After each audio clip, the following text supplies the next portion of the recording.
Singkat periode Madinah, yaitu Nabi waktu di Madinah dalam rangka menyusun kekuatan dan persaudaraan Nabi Muhammad Sallallahu Alaihi Wasallam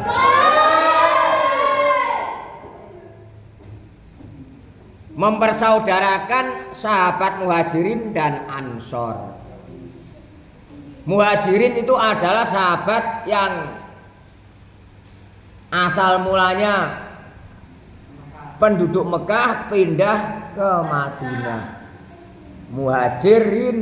Muhajirin adalah beberapa sahabat yang pindah. Hijrah artinya pindah. Seperti kita semua ini ke madrasah dalam rangka apa? Hijrah, mencari ilmu. Yang asalnya di rumah pindah ke sini tujuannya mencari ilmu. Secara istilah hijrah itu adalah pindah. Tujuan kalian di sini tak ada lain adalah mencari ilmu pengetahuan. Yang asalnya belum mengerti bisa mengerti. Jadi Nabi Muhammad mempersaudarakan antara Muhajirin dan Ansor. Muhajirin adalah sahabat yang dari Mekah pindah ke Madinah. Kalau sahabat Ansor, orang Madinah yang menolong orang-orang Muhajirin dan menolong berbagai cara yang bisa dilakukan para sahabat waktu itu. Waktu itu Abu Bakar dipersaudarakan dengan siapa? Di antaranya adalah Hajjah bin Zaid dari kabilah Khazraj. Kabilah itu suku atau termasuk kelompok bisa kalau sini. Kabilah. Dalam setiap peperangan Abu Bakar ini sangat berperan. Di antaranya adalah ikut perang Badar, perang Uhud. Sangat menjadi suatu motivasi pendorong pada waktu itu. Ini adalah Abu Bakar untuk demi apa? Demi perjuangan Islam dan memperjuangkan Islam semata-mata mencari ridho Allah Subhanahu wa ta'ala.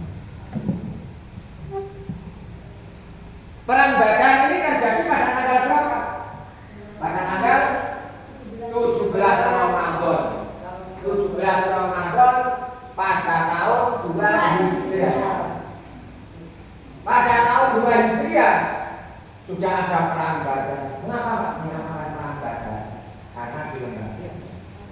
Kalau perang Uhud itu dinamakan karena tempatnya di Lembah Uhud, wilayah Gunung Uhud atau Lembah. Berapa jumlah orang Islam pada waktu itu? Berapa? 100 orang Islam dan melawan 3.000 orang kafir Quraisy waktu itu. Alhamdulillah satu banding 3 lebih kemenangan tetap di pihak orang Islam. Ini adalah semata-mata juga pertolongan dari Allah Subhanahu wa ta'ala. Makanya kalian harus pandai-pandai mengatur waktu untuk mempersiapkan di masa depanmu. Untuk apa? Untuk hari tua. Karena ilmu itu di atas segala-galanya. Kalau kalian semua punya ilmu yang bermanfaat, barokah yang dimaksud di sini ya. Jangan pandai saja, tapi ilmu yang menjadi khairun nas anfa'ul linnas. Semua ilmu kalian pelajari semua. Terutama ilmu fikih, ilmu tauhid, ilmu akhlak dan ilmu yang lain. Ini sejarah, ilmu sejarah menerangkan tentang atau menceritakan alur-alur riwayat Nabi dulu. Abu Bakar juga berperan pada perang Uhud. Dinamakan perang Uhud karena terjadi pada daerah Lembah Uhud di Gunung Uhud. Gunungnya itu tidak seperti Indonesia ini. Gunungnya itu tidak menjulang tinggi, tapi kecil-kecil. Tidak ada rumput di sana. evaluasi. Pada tahun berapa perang Uhud itu? Kalau perang Badar terjadi pada tahun 2 Hijriah bertepatan tanggal 17 Ramadan. Kalau perang Uhud terjadi pada tahun berapa? 3 apa? 3 Hijriah. Hampir tiap tahun itu ada suatu yang gesekan dalam perjuangan. Kalian harus tahu, harus mengerti. Perang Uhud terjadi pada tahun 3 Hijriah atau 625 Masehi. Adapun dalam perang Uhud ini Abu Bakar banyak sekali. Di dalam perang Badar juga demikian. Abu Bakar selalu memberikan motivasi semangat tinggi pada sahabat yang lain. Ini termasuk perjuangan juga. Jadi kalian besok juga demikian. Sudah keluar dari lembaga pondok pesantren, ilmumu dibuat apa? Perjuangan, disampaikan, dibuat dakwah. Dakwah nggak usah menunggu ilmu tinggi.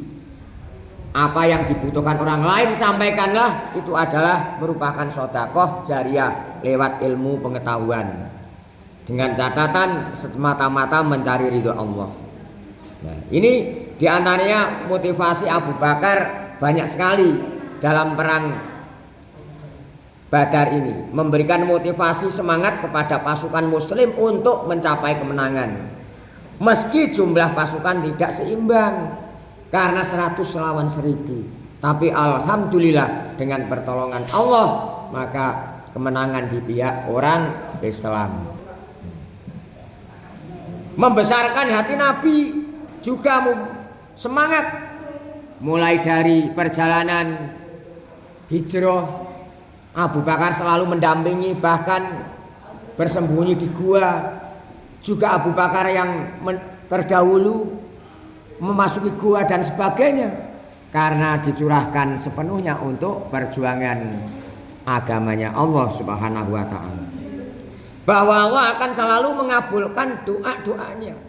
Maka turunlah wahyu Allah dalam surat Al-Anfal ayat 9 itu yang menyatakan bahwa Allah akan menurunkan bala bantuan 1000 malaikat. Termasuk turut mengambil kebijakan dalam hal nasib tawanan perang. Mereka bisa bebas tetapi harus dengan tebusan. Sedangkan bagi yang tidak mampu harus mengajari membaca dan menulis bagi penduduk Madinah. Tawanan perang pada waktu itu perang Badar, diantaranya yang ditawan, tahu ditawan, dicekel pihak lawan harus ditebus. Kalau nggak ditebus, yang bisa membaca disuruh untuk mengajar, untuk mengajarkan anak-anak. Ada sejarah yang menyatakan orang satu dijatah 10 anak, ada yang begitu sejarahnya. Sekarang dalam perang Uhud,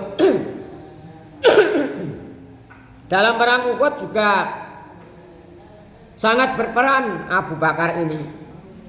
Peran Abu Bakar banyak sekali. Abu Bakar mengusulkan agar musuh dihadapi dengan bertahan di dalam kota. Nah, ini usulan sahabat Nabi juga menerima. Makanya kita kalau jadi pemimpin jangan egois, artinya mengedepankan pandangan atau pendapatnya sendiri. Dimusyawarahkan bersama, lebih-lebih belum sepakat terus dilakukan sendiri. Jangan. Al-Quran menyatakan untuk memerintahkan apa? Musyawarah wa syawirhum fil amr fa idza azamta fatawakkal 'alallah innallaha yuhibbul mutawakkilin. Al-Quran sendiri memerintahkan untuk bermusyawarah. Kita harus mau bermusyawarah kepada teman, tetangga, masyarakat. Jangan adigang, adigung, adiguno. Jangan merasa sok dan sebagainya. Sok apa? Sok pandai, sok suci, sok alim, sok yang paling hebat. Jangan. Meski usulan ini ditolak Nabi waktu itu, tetapi Abu Bakar tidak pernah melanggar keputusan. Mengapa? Misalkan usulannya belum disetujui, Namanya usul. Tapi banyak nabi diusuli sahabat, termasuk Salman Al-Farisi dalam waktu itu akan diserang oleh Quraisy apa pelawan ya, termasuk membawa apa? Termasuk perang Khandaq, disuruh untuk membuat parit di sekitar Madinah waktu itu. Juga diterima semua. Kita diajarkan oleh Nabi, oleh sahabat dan perintah Al-Quran juga disuruh untuk bermusyawarah. Tidak akan menyesal bagi orang yang mau bermusyawarah. Abu Bakar juga tidak pernah membiarkan pasukan muslim patah semangat. Yo, kalian belajar harus semangat, diberikan motivasi. Jangan apa? Jangan cengeng, jangan lemah semangat. Memberikan dorongan semangat karena kita semata-mata mencari ridhonya Allah Subhanahu wa taala. Serta selalu memberikan motivasi agar tetap loyal dan mematuhi perintah Nabi Shallallahu alaihi wasallam. Padahal ketika itu pasukan muslim tinggal berapa? Sekitar 700 orang.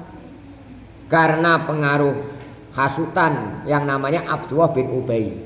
Ini seorang munafik menghasut, asalnya banyak, dihasut, ada yang ikut. Makanya karena hidayah atau petunjuk Allah, kalau tidak melekat juga akan apa? Akan pudar. Sudah ikut pudar lagi.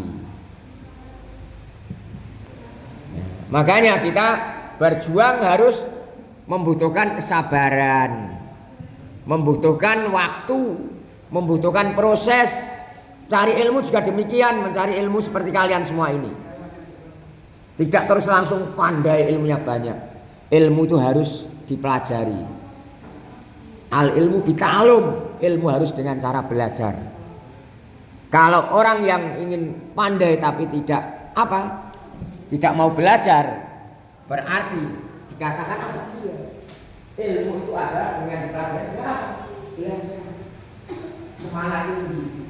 Kalau sudah dapat ilmu, kita sampaikan pada yang membutuhkan. Misalkan kamu masuk ilmu banyak sekali. Semua jadi pendakwah mubaligh. Sampaikan itu adalah merupakan jariah. Yang ada jadi guru ustaz, jadi kiai. Siapa tadi besok kalau tidak kamu? Mungkin besok yang menjadi menteri, presiden, kamu semua di antara kamu siapa tahu? Masyarakat juga demikian. Ya. Makanya jangan patah semangat, kita harus memberikan yang baik. Saya sebagai guru memberikan motivasi kalian semua untuk belajar yang baik, untuk belajar yang sungguh-sungguh demi masa depan kalian, ilmu untuk kedepannya. Karena apa yang kalian hadapi di masa yang akan datang tidak seperti ini, tidak seperti ini, lebih berat tawarannya daripada sekarang ini. Maka dipersiapkan berbagai macam ilmu, pelajarilah semua biar tidak ketinggalan zaman. Temannya yang ketinggalan diberitahu, diberikan informasi. Ini juga merupakan sedekah, mendapat pahala. Mencari pahala itu di mana-mana ada, tinggal kita itu mau apa tidak. Ya, pahala itu di mana-mana saja itu ada, tinggal kita semua itu mau apa tidak.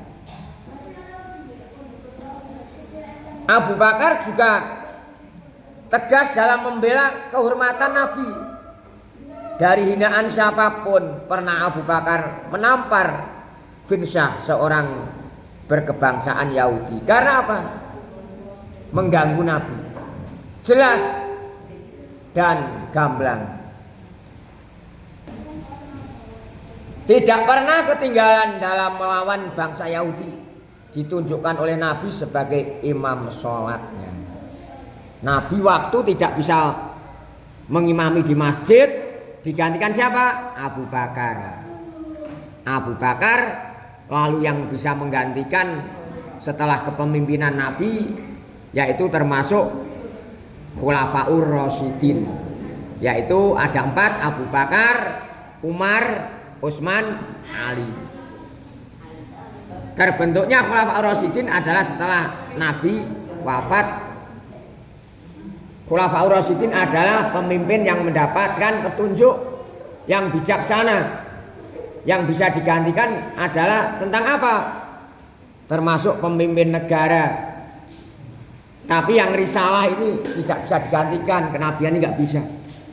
Termasuk pemimpin umat, hanya memimpin, meneruskan perjuangannya. Risalahnya tidak bisa diganti karena Nabi Muhammad adalah Nabi yang terakhir. Setelah itu tidak ada Nabi lagi. Nah, kita harus mengerti jenjang-jenjang sejarah ini.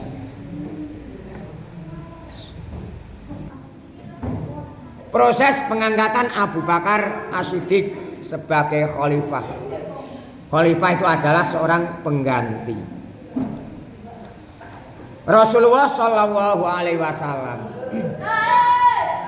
wafat pada tanggal 12 Rabiul Awal tahun ke-11 Hijriah bertepatan dengan 8 Juni 632 Masehi dalam usia berapa? 63 tahun. Menurut sejarah usianya Nabi wafat adalah berapa? 62 tahun 2 bulan 22. Dibulankan menjadi 63 tahun. Nabi usianya sudah sekian, Abu Bakar juga demikian. Karena usianya umatnya Nabi itu antara 60 sampai 70. Yang 70 ke atas ada tapi jarang. Pada umumnya adalah di antara 60 70. Likulli sayyidin hasadun wa hasadun ummati ma baina sittina wa sab'ina. Setiap sesuatu itu ada usianya, ada masanya, ada panennya. Tapi usianya umat Nabi di antara 60 dan 70, ya. Makanya yang lebih 63 ini termasuk usia bonus. Bonus kelebihan seperti Pak Dewa ini sudah berapa Pak? Sekarang Pak usianya sekitar 57. Semua kan?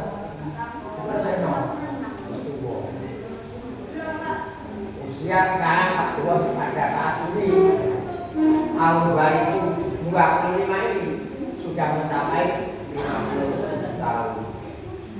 Kira sudah, terus tua ya, kira saya nambah.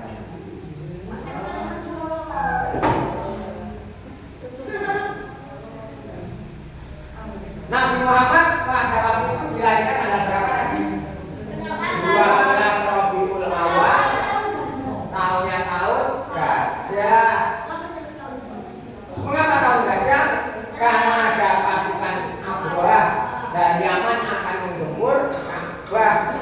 Karena Abroah dari Yaman ini iri, hasut, membuat Ka'bah seperti Ka'bah di Mekah tapi tidak dikunjungi orang. Padahal di Mekah banyak pengunjungnya. Sampai sekarang siang malam tidak ada dinding yang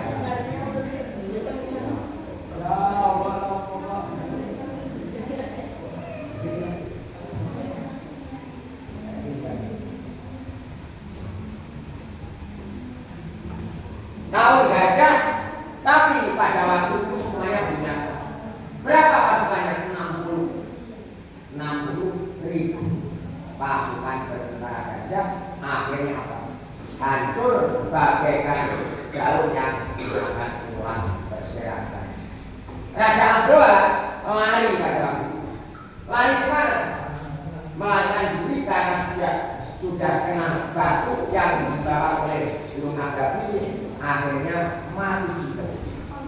Ini gara-gara Raja Abroah pada waktu itu. Kalian sedikit harus sedikit banyak harus mengerti tentang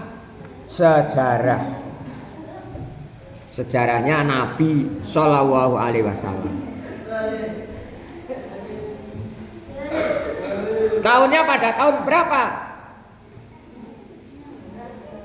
Pada itu ini wafatnya Nabi.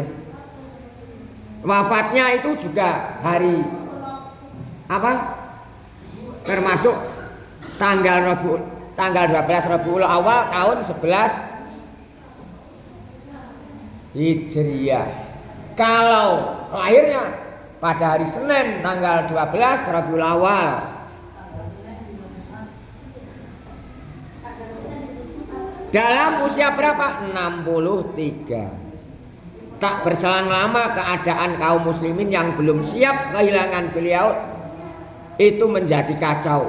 Kekacauan itu dipicu oleh siapa? Keberadaan kaum muhajirin dan kaum ansor merasa berhak menggantikan posisi Nabi sebagai pemimpin, bukan sebagai Nabi. Karena mereka tahu bahwa tidak akan pernah ada Nabi lagi setelah beliau. Nabi sendiri tidak pernah menunjuk calon penggantinya kelak. Tapi Abu Bakar karena sering disuruh untuk menggantikan imam sholat, diajak menemani hijrah dan sebagainya yang selalu dekat, maka akhirnya yang menggantikan pertama kali adalah Abu Bakar. Kaum muhajirin yang merasa lebih berhak menggantikan posisi kepemimpinan Rasulullah Shallallahu Alaihi Wasallam berdalih bahwa mereka adalah orang-orang pertama yang menerima Islam dan selalu menyertai Nabi dalam berdakwah. Selain itu mereka beralasan bahwa Abu Bakar As-Siddiq adalah termasuk orang yang menggantikan posisi Nabi Muhammad Shallallahu Alaihi Wasallam. Sebagai apa? Imam sholat ketika Nabi sakit, maka mereka mengusulkan agar Abu Bakar As-Siddiq yang memimpin kaum muslimin. Sementara itu kaum Ansor yang menginginkan untuk menggantikan posisi kepemimpinan Rasulullah Shallallahu Alaihi Wasallam beralasan bahwa ketika Nabi Shallallahu Alaihi Wasallam hijrah ke Madinah, mereka lah yang menolong beliau sehingga Islam mengalami perkembangan dan kemajuan pesat hingga mengalami masa kejayaan.